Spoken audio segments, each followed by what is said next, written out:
नमस्ते दोस्तों, आज हम रकत संबंधी से बनने वाले महत्वपूर्ण प्रश्न देखेंगे जो बार बार परीक्षा में पूछे जाते हैं। हमारा पहला प्रश्न है, एक्स वाई दोनों जड के बच्चे हैं। जड एक्स का पिता है परंतु वाई जड का पुत्र नहीं है, तो वाई का जड से क्या संबंध है। आपको प्रश्न को ध्यान से देखना है। प्रश्न में क्या दिया है, एक्स और वाई दोनों क्या है, जड के बच्चे हैं। एक्स और वाई को क्या है, जड के क्या है, बच्चे हैं। जड है जो एक्स का क्या है, पिता है। एक्स का क्या है, पिता है, आगे है, परंतु वाई जड का पुत्र नहीं है। वाई है जो क्या है, जड का पुत्र नहीं है। तो आपको बताना है वाई का जड से क्या संबंध है। आपको वाई का, इस वाई का जड से संबंध बताना है। तो पुत्र नहीं है तो क्या होगी, पुत्री होगी, क्योंकि एक्स वाई दोनों क्या है, जड के बच्चे हैं। तो एक्स तो क्या है, पुत्र है, वाई क्या पुत्र नहीं है तो क्या होगी, पुत्री होगी। इन चार ऑप्शनों में ऐसा कौन सा ऑप्शन है जहाँ पे पुत्री है, तो ऑप्शन नंबर 2 में क्या है, पुत्री है। तो आपका राइट आंसर क्या हो जाएगा, ऑप्शन नंबर 2 पुत्री। आपका नेक्स्ट क्वेश्चन, शंभू मीरा का भाई है यदि शीला जो मीरा की बहन है रमेश की भतीजी हो, तो शंभू का रमेश से क्या संबंध है। प्रश्न में क्या दिया है, शंभू मीरा का भाई है। शंभू क्या है, मीरा का भाई। मीरा का क्या है, भाई है, भाई। यदि शीला है वो मीरा की क्या है, बहन है। शीला इसकी क्या है, बहन है। क्या है, बहन है। तो रमेश की भतीजी हो, और शीला क्या है, रमेश की भतीजी है। क्या है, रमेश की भतीजी।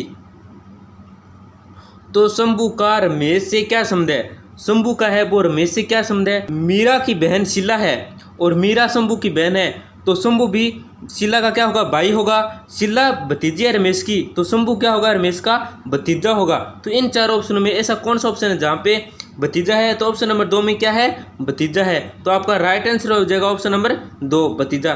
दोस्तों, वीडियो में आगे बढ़ने से पहले आपसे एक छोटी सी गुजारिश है, वीडियो को लाइक और चैनल को सब्सक्राइब कर दीजिए, जिससे आपको रोजाना रीजनिंग ट्रिक के वीडियो देखने को मिलेंगे। हमारा नेक्स्ट क्वेश्चन है, रत्नेश अविनाश से किस प्रकार संबंधित होगा यदि अविनाश रत्नेश की बुआ के पिता के इकलौते पुत्र का पुत्र हो। प्रश्न में क्या दिया है, इसको आपको ध्यान से समझना है। प्रश्न में दिया है रत्नेश की क्या है, बुआ। रत्नेश की बुआ के पिता, बुआ के पिता हैं तो रत्नेश की क्या होंगे, दादाजी होंगे। के पुत्र, के इकलौते पुत्र, इसके इकलौते पुत्र हैं तो रत्नेश के क्या होंगे, पिता होंगे। का पुत्र, इसका पुत्र है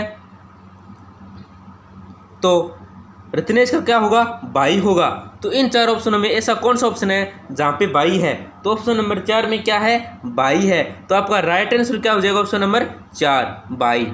आपका नेक्स्ट क्वेश्चन, उदय ने संजय से कहा कि तुम मेरी बहन की माँ के पति के बहन के बेटे हो, तो बताएं कि संजय उदय से किस प्रकार संबंधित है। प्रश्न में क्या दिया है, उदय ने संजय से कहा, किसने कहा, उदय ने संजय से कहा कि तुम मेरी बहन, उदय क्या है, उदय की बहन। आगे है कि माँ, बहन की माँ है तो उदय की भी क्या होगी, माँ होगी। के पति, तो उदय के क्या होंगे, पिता होंगे। माँ के पति हैं तो उदय के क्या होंगे, पिता होंगे। बहन के बेटे, पिता की बहन है वो क्या होगी, उदय की बुआ होगी। क्या होगी, बुआ होगी। तो बताएं संजय है वो उदय से किस प्रकार से संबंधित होगा, बुआ का लड़का है तो किस प्रकार से संबंधित होगा, फुफेरा भाई। तो इन चार ऑप्शनों में ऐसा कौन सा ऑप्शन है जहाँ पे फुफेरा भाई है, तो ऑप्शन नंबर 2 में क्या है, फुफेरा भाई। तो आपका राइट आंसर हो जाएगा ऑप्शन नंबर 2 फुफेरा भाई। दोस्तों, वीडियो को लाइक और चैनल को सब्सक्राइब कर दीजिए, जिससे आपको रोजाना राजस्थान जी के करंट अफेयर और रीजनिंग के टॉप क्वेश्चन देखने को मिलेंगे।